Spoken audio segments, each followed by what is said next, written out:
வெற்றிலை வராகித் தாயின் வெற்றி வாக்கு இது. என் தங்கமே, நான் உன்னிடம் உடனே பேசியாக வேண்டும். இதோடு பலமுறை உன்னிடம் நான் கோரிவிட்டேன். நீ அலட்சியம் செய்து கொண்டே இருக்கிறாய். இன்றாவது என் பேச்சை நீ கேள். போதும், இந்த வாழ்க்கை என்ற சொல் தோன்றிவிட்டது. உன் உடைந்த மனதை நிச்சயம் நான் சரி செய்வேன். அதற்கு எனக்கு சிறிது நேரம் கொடு. நிச்சயம் உன்னையும் உன் பெற்றோரையும் நன்றாக பாதுகாத்து நான் வாழ வைப்பேன். உன் வாழ்க்கையை நீயே ஏன் கடினமாக்குகிறாய்? உனக்கு முன்னேற வேண்டும் என்ற எண்ணமும் வேகமும் நிறைய இருக்கிறது. அதற்கான முயற்சி இப்பொழுது எடுக்கலாம், பிறகு எடுக்கலாம் என்று தள்ளிக்கொண்டே போனால் உனக்கான வெற்றியும் தள்ளிக்கொண்டுதானே போகும். உன்னை ஒருபோதும் என்னை விட்டு நான் நகர விடமாட்டேன். உன் அன்னையின் சத்தியமான ஆணை. உனக்கான வலி வேதனை எல்லாவற்றையும் தூசி போல நான் ஊதி தள்ளுவேன். சமீப காலமாக எதற்கெடுத்தாலும் நீ மனக்குழப்பத்தில் வாழ்ந்து கொண்டு இருக்கிறாய்.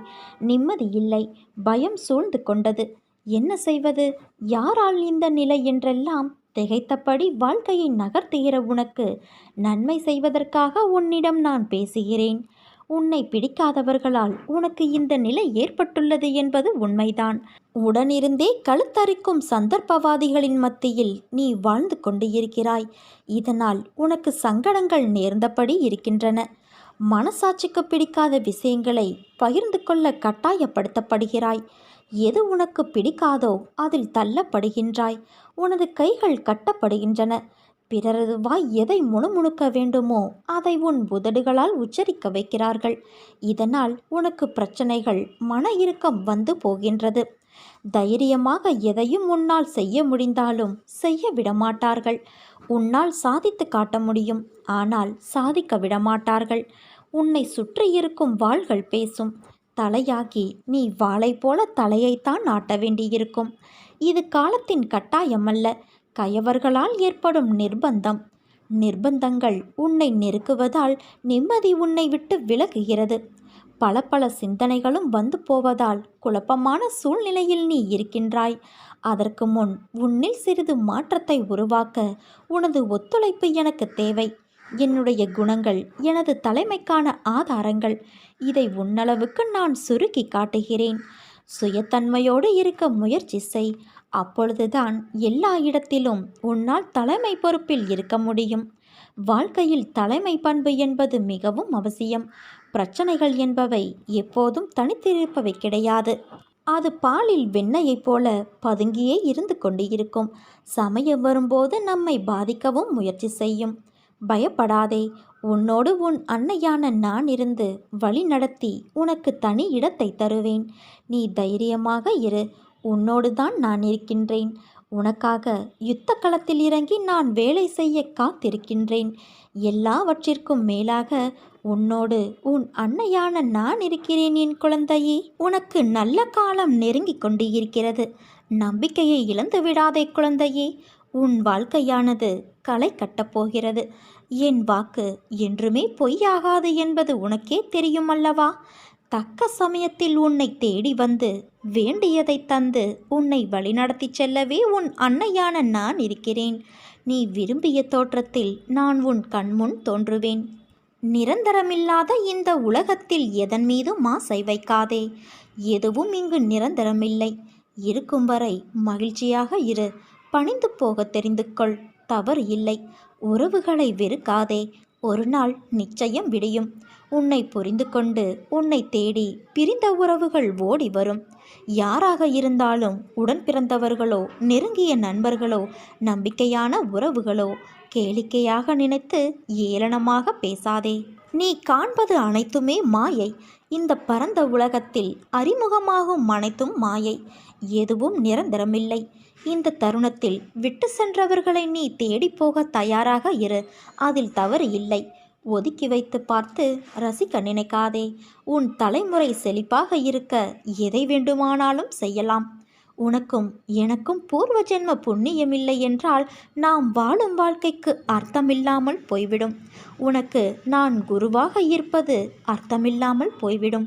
நீ செய்த தவறுகள், பாவங்கள் அனைத்தும் பூர்வ ஜென்ம புண்ணியத்தின் காரணமாக அனைத்தும் மன்னிக்கப்பட்டு உன்னை அதிலிருந்து விடுவித்து உன்னை எனது பக்தனாக அடைந்திருக்கின்றேன்.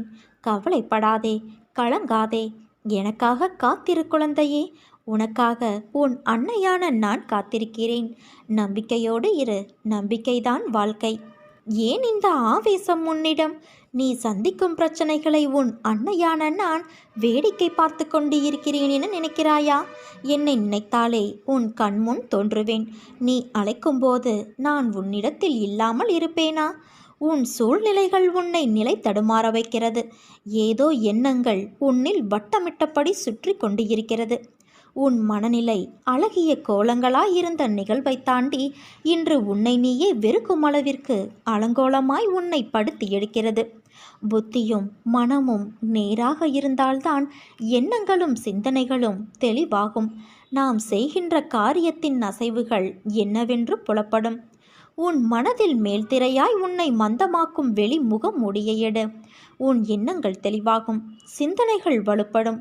மனமானது அமைதியடையும். புத்தியும் நிலையான நல்லதில் நிற்கும். மொத்தத்தில் வாழ்க்கை அழகான நிம்மதியின் பூங்காவனமாய் அமையும். உன்னிடம் உன் அன்னையான நான் ஆத்மாவாகவே உன்னிடத்தில் உன் மனதில் புத்தியில் வாழ்கிறேன். நீ எதற்கும் கலங்காதே. நான் இருக்கையில் நேர்மறை மட்டுமே உன் செயலாய் இருக்கும். விரைவில் உன் மனதை நேர்மறையின் பிறப்பிடமாய் மாற்றுவாய். உன்னில் இருந்து உன் அன்னையான நான் மாற்றுவேன். உலகத்தில் என்ன மாறினாலும் நகர்ந்தாலும் உன் அன்னையான நான் உன்னை விட்டு மாறமாட்டேன், விலக மாட்டேன். உன்னில் எப்போதும் இருப்பேன். எல்லாம் சரியாகிவிடும் குழந்தையே. எதற்கும் அஞ்சாதே. உன்னோடும் உன் குடும்பத்தோடும் உன் அன்னையான நான் எப்போதும் இருப்பேன். நீ ஜெயமாக நல்ல ஆரோக்கியத்தோடு எல்லா செல்வ வளங்களையும் பெற்று சீரும் சிறப்புமாய் வாழ்வாய். விடை தெரியாத கேள்விகள், அடுத்து என்ன நடக்கப் போகிறது என்ற வழி தெரியாத பயணமாய் உன் வாழ்க்கை போய்க் கொண்டு இருக்கிறது என்ற வேதனையை உன் அன்னையான நான் அறிவேன். எதற்கும் அஞ்சாதே. என்னால் உன் பயணம் வழிகாட்டப்படுகிறது. உனக்கு துணையாக உன் அம்மாவாக உன் வராகித்தாய் நான் என்றும் இருப்பேன். உன் முக சோகத்தை காண்பதற்காக நான் இங்கு வரவில்லை. உன் சோகத்தை மாற்றி மகிழ்ச்சியை தரவே நான் வந்திருக்கின்றேன். நல்லவர் என்றுமே தோற்பது இல்லை. என்னை நம்பியவர் என்றும் கைவிடப்படுவதும் இல்லை.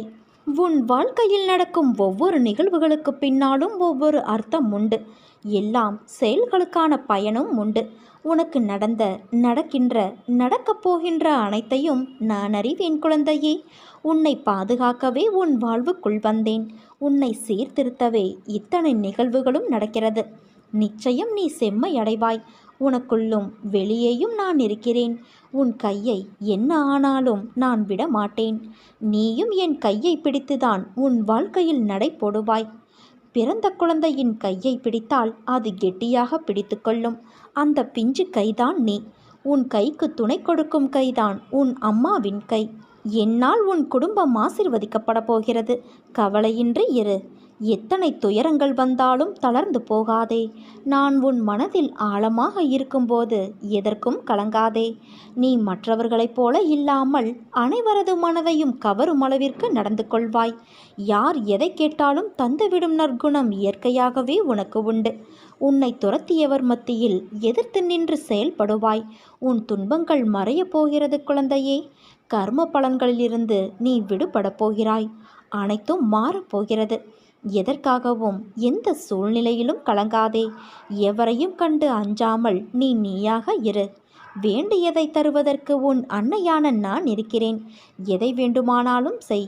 என் மீது நம்பிக்கை வைத்து முயற்சி செய். உன்னை அனைத்திலும் இருந்து பாதுகாத்து உன்னை வீழ்த்த நினைத்தவர் மத்தியில் உன்னை பார்த்து வியக்கும்படி செய்வேன். தொடர்ந்து பல கசப்பான அனுபவங்களை நீ பார்த்து விட்டாயல்லவா? பிரபஞ்சம் சில இனிப்பான நிகழ்வுகளை உன் இல்லத்தில் நடத்த இருக்கிறது.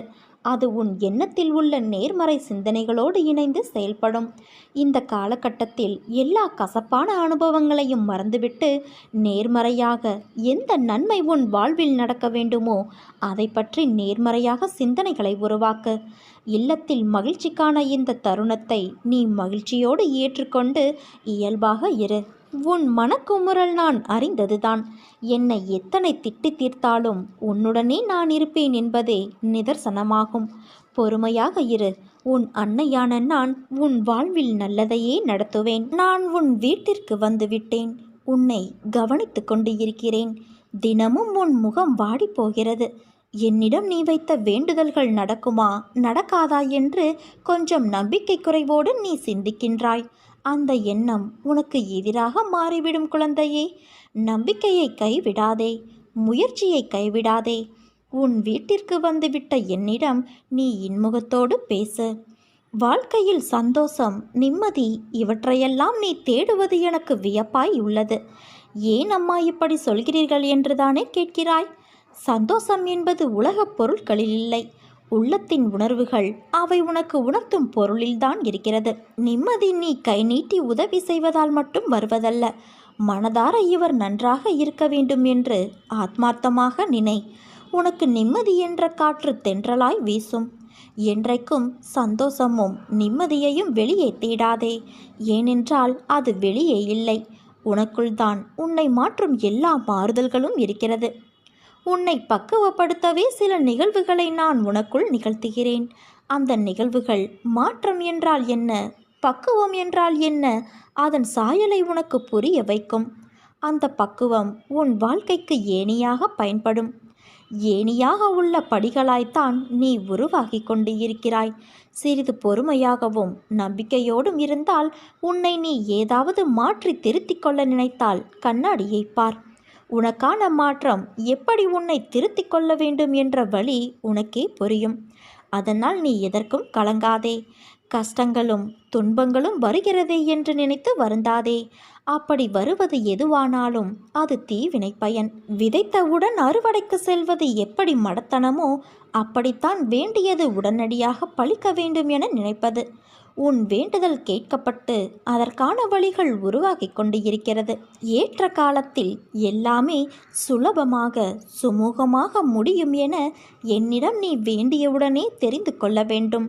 நானே கர்த்தா என்ற எண்ணத்தை ஒதுக்கிவிட்டு அதற்கு அன்னைதான் காரணகர்த்தா என்பதை புரிந்து கொண்டு என்னிடம் அனைத்தையும் ஒப்படைத்தால் அனைத்தையும் நான் பார்த்து கொள்வேன். இப்படி செய்து உன்னை முழுவதும் என்னிடம் ஒப்படைத்து சரணாகதி செய்யும்போது நான் நிரந்தரமாக உன்னிடம் தங்கி உன் பிள்ளைகளை வளர்த்து உன் பிரச்சனைகளை போக்கி உன் மனக்கவலையை தீர்த்து அனைத்தையும் மாற்றி இந்த உலகத்தில் உன்னை நிம்மதியாகவும் உன் சந்ததியையும் வளமாகவும் வாழ வைப்பேன். என்னிடம் வரும் பக்தர்களுக்கு உடனடியாக வாரி வழங்கி விடுவதாக சொல்கிறார்கள். ஆனால் அது உண்மையல்ல. யாருக்கு நான் அனுக்கிரகம் செய்ய விரும்புகிறேனோ அவர்களை முற்றிலும் பரிசுத்தப்படுத்த அவர்களிடமிருந்து தேவையற்றவற்றை நான் பறித்து கொள்வேன். அது பணமாக இருந்தாலும் சரி, பாவமாக இருந்தாலும் சரி, புண்ணியமாக இருந்தாலும் சரி, உனக்கான எல்லாமும் நிச்சயம் உனக்கு வரும். அதற்கு முன் உன் மனதில் நீயே நிகழ்வுகளை கற்பனை செய்யாதே.